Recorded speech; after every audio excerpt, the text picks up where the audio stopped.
Good morning, good afternoon, good evening, and good night. Whatever time of day it is and whatever day it is, I want to thank you for listening to another episode of AJH Politics. I'm Eric. In this episode, we're taking a look at the Topeka, Kansas City Council races here in 2025, where I asked them, why should a libertarian vote for you? I asked the candidates. Before I get into that, I do want to acknowledge that I apologize for any of the awkward pauses and the ums and the AV quality. It is what it is.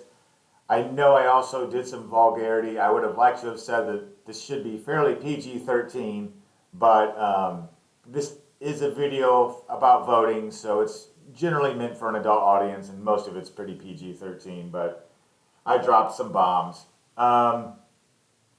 Moving on, what can we expect? I already told you what the question was. Episode 1 is going to be the incumbent from District 1, which is Karen Hiller, and I just did the incumbents first just because I did. So episode 2 will be from District 1, William Neger. The odd districts are what are up for election here, so next would be District 3, and episode 3 will be incumbent Sylvia Ortiz. Episode 4 for District 3 challenger Daisy Karimi or Karima. For District 5, Brett Daniel Kell is running unopposed. I reached out to him. He did not respond back to me. I reached out to him again. I haven't still heard anything back. I'm just not really going to chase that down. So it is what it is. Moving on, District 7. Well, Episode 5 for District 7 will be Earl McIntosh, which I want to acknowledge I am involved with his campaign. So I'll try to not be biased about this stuff, but I am involved with his campaign. He's a challenger, District 7 retired, so there's another challenger, and that is Michelle Bradbury. There's no incumbent, and so Michelle Bradbury will be Episode 6 for District 7. Episode 7, we're going back to the mayoral race, Spencer Duncan, and I should mention on the mayoral race as well as on District 1, there was a primary before that because there were multiple persons on, so many people on the candidate, they narrowed it down to just the top 2. And so this is who survived that. And so that was Episode 7 for Spencer Duncan, who is also currently District 8 representative. So the mayor's resigning or retiring.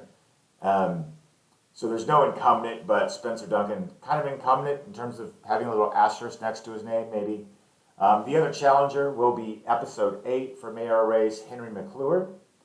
And then at the time when I first made this introduction, 8 of these 12 people had responded, there's 3 people running for District 9, which is where I live, which was a little annoying for me since I would like to get something from them. But I happened to actually just talk to Chris Deister, who's going to be now Episode 9. Now he is a challenger. If I hear from the other challenger, Nick Trammell, or the incumbent Michelle Hoffer, I will try to post those videos if I can. Beforehand, but I'm glad I got in contact with someone. He should be sending me an email with his answer to why should a libertarian vote for you? So without further ado, let's see what they said to that question. Okay, this is Episode 1. We are going to get a response from Karen Hiller. She is the incumbent running for District 1, Topeka City Council, District 1, 2025.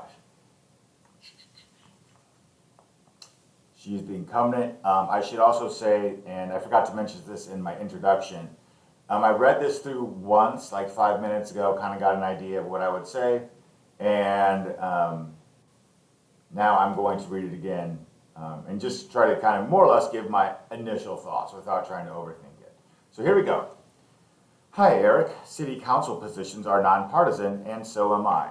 I would hope that a libertarian or anyone would vote for me because I'm hardworking, fair, and work on all city and citizen issues, large and small. I want our city and residents to thrive. I am a policy wonk and budget hawk. I think all of those attributes would appeal to a libertarian. I am certainly happy to talk about specific issues if you still have questions or concerns. Assuming you live in District 1, I hope for your vote. Best regards, Karen. And then she leaves her contact information.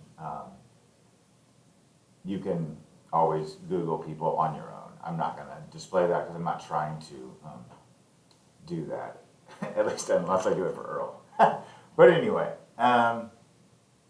Okay, where were my thoughts on that? I liked it more or less. Budget hawk, I assume, means something like not spending a lot of money.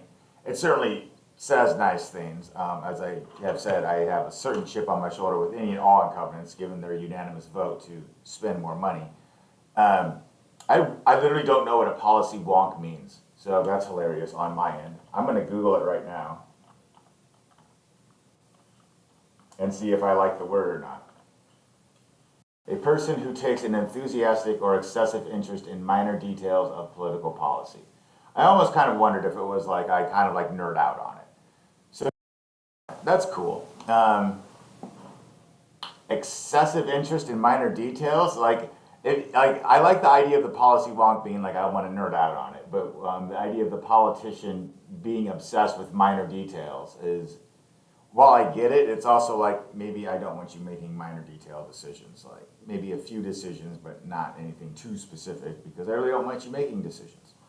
Because when it's a specific decision of certain minor detail, it's very controlling. Like that's my kind of like libertarian critique of it. But the idea of policy wonk meaning I like to nerd out and like get shit done, that's cool.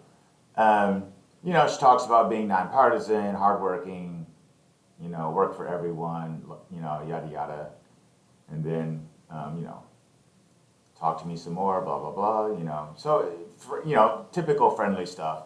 I'd say it definitely appeals to a libertarian mindset.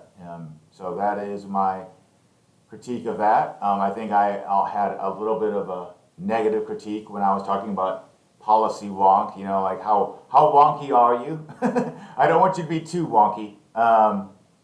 Be a little bit more hawky than wonky would be my preference. But anyway, thank you for your response, Karen Heller, and to the people of District 1. There you go. All right, all right. So there it is. Here's my outro. You've watched this episode. Thank you for watching it. I do want to say that as I try to critique everything, maybe a little bit positive here, maybe a little bit negative there, and try to kind of approach it from the lens of here's an interesting question, even if you're not involved in this election. See how people respond to it, like with kind of this idea of like, what does it actually mean to be a libertarian? What does a politician that's running think of that word?